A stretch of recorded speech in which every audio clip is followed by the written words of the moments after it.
Hello guys, Lawrence Wayne here, and this is just a quick update video I decided to record while I still have some spare time to go over some things that have been happening and some things that will be happening with LOS and my latest light show project and stuff.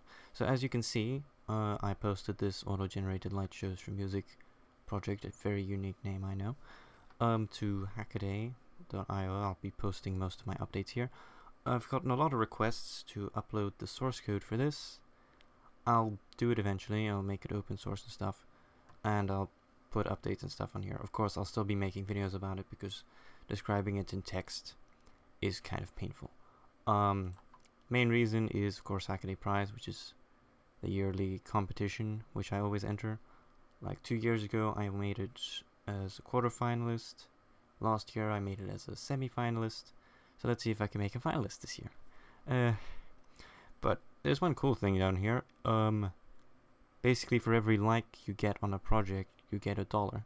So I'm not saying you have to, but if you happen to have a Hackaday account, let's see if I can find my project on here. Here it is. Then you can like the project, and if you like it, of course, and I'll get $1 for every like. So I don't know, that sounds kind of cool. Like buttons down here, by the way.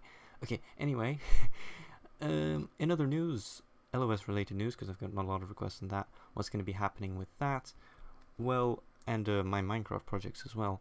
Well, I'm going to combine the two sort of in the future. So what I basically got is one of these things. This is an FPGA development board. And as you can see, this picture isn't taken by me because my camera is terrible. I would show you a picture of it. You can find it in my more recent videos if you want to see what my one looks like. It looks exactly like this, but worse because my camera is terrible. Maybe you can see it in this one. Hold on. Yeah, there we go. That thing over there. See, you can watch my videos and you'll see it somewhere in frame, maybe. But anyway, what it is basically, there's a lot of switches, lots of buttons, lots of lights, lots of thingers all over the place, and there's this little chip over here.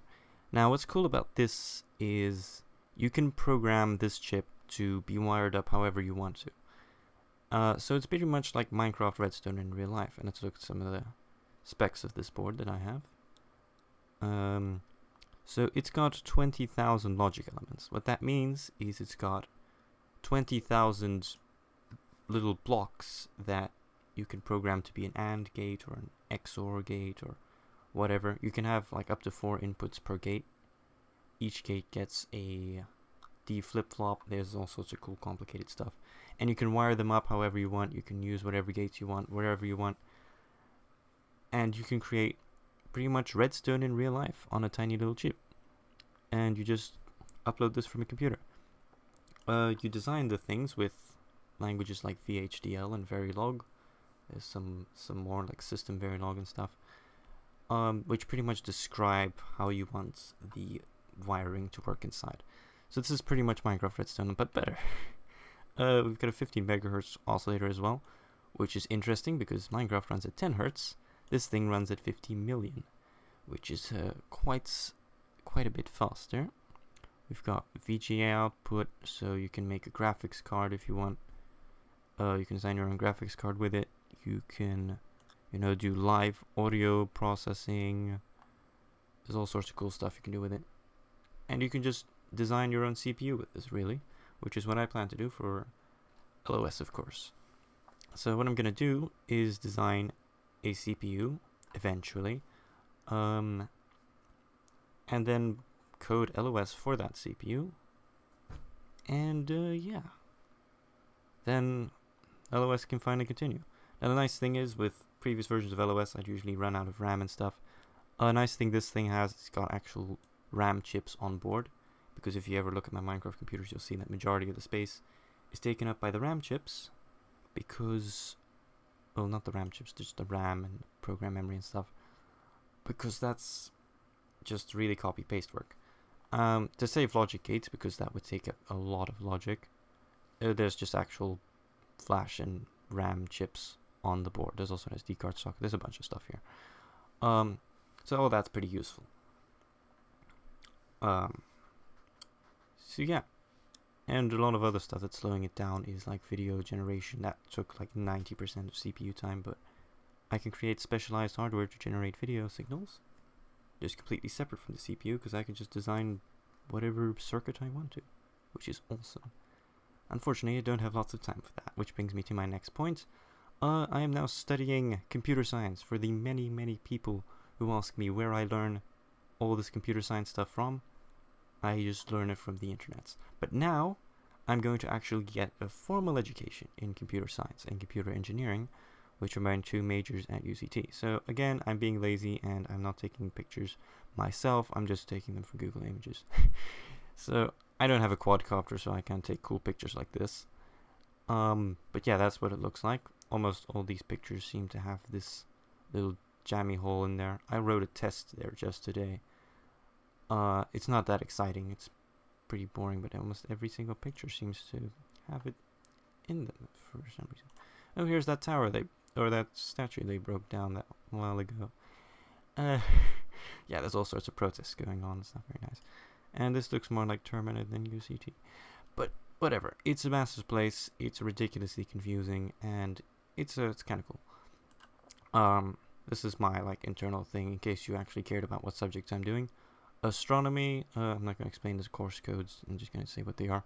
Computer science, obviously, computer science challenge, because we're just doing like Python, we're doing like if statements and loops within loops. Ooh, so complicated. We haven't even done functions yet. So if you want a bit more challenge, we have this, and even that's really easy stuff. This is pretty much like, what am I doing, first year help stuff, don't worry about that. Math, also known as death, because you can't even use calculators in tests, it's horrible. And physics, physical sciences, which I'm going to need to get to do electrical engineering for computer engineering, which involves electronics work. This again is some random subject that isn't even a subject. And down here I have clubs and other stuff. Genji 10 is a UCT club that does gaming and anime stuff. So yeah, there are clubs for this. There is a ton of geeks and nerds at this university, which is awesome. Japanese language. This is a sub-club of Genji 10.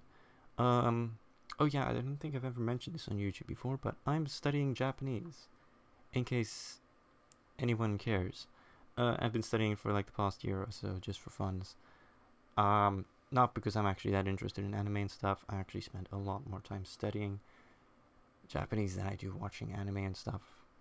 Ride Link, don't worry about that.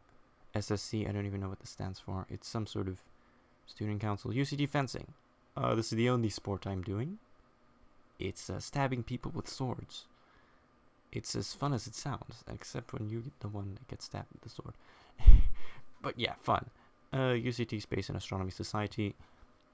This goes with astronomy, of course. They do like Star Wars themed stargazing things. They have lectures on gravitational waves.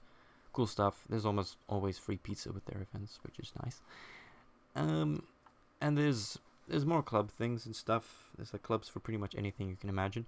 There's also the UCT Maker Society, which is a very hidden club. This is a very hard to find club. Their website is pretty out of date. All this is still 2015 stuff. But yeah, I'm trying to join this club. They do all sorts of hardware development, software development, weekly meetups. This is actually out of date. They no longer do weekly meetups, which is sad. I don't know if they make these in UCT or not. I wouldn't be surprised. They have ridiculous facilities. I've seen like massive laser cutters and stuff in some of the rooms.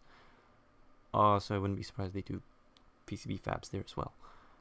But yeah, they have the like super high-end oscilloscopes and all sorts of cool stuff that I get to use. So that's gonna help me making my projects.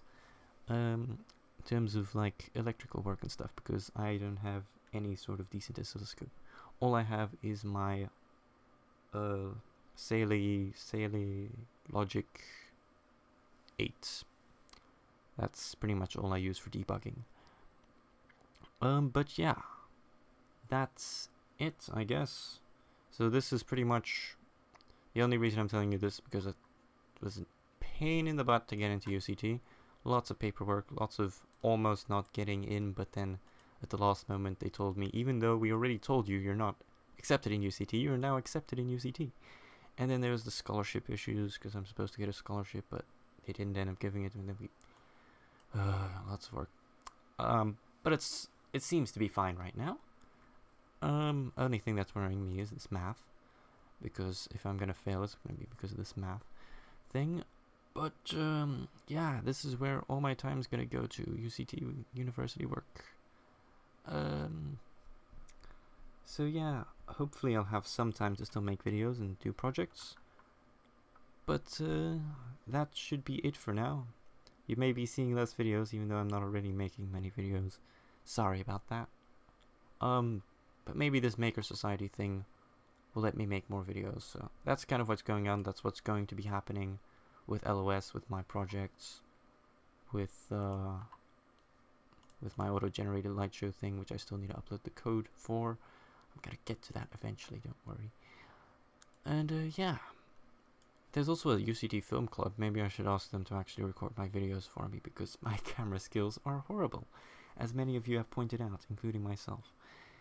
Yeah, okay. Thanks for watching, and bye.